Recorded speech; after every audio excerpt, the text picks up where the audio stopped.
De'Aaron Fox, 34 minutes, 17,7 sur 15 au tir, 8 passes décisives aussi, et on l'a trouvé bien, parce qu'on pouvait un peu lui reprocher parfois d'être un peu déconnecté. Là, il était dans son match dans le collectif. De'Aaron Fox, c'est l'un des rares Spurs cette année où chaque fois on disait ouais, mais.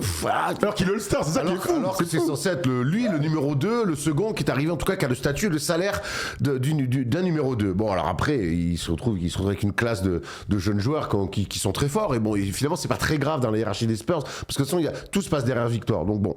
Et puis lui, j'ai pas l'impression que ce soit non plus un ego surdimensionné dans sa façon d'être, ce qui est pas plus mal, et ça colle à l'ADN Spurs. Hier, je l'ai trouvé plutôt très bon, défendu par Jrue Holiday notamment. Je l'ai trouvé sur la vitesse d'aller mettre des paniers. Il a vraiment mis la main sur la balle, géré les tempos, mis les ballons où il fallait.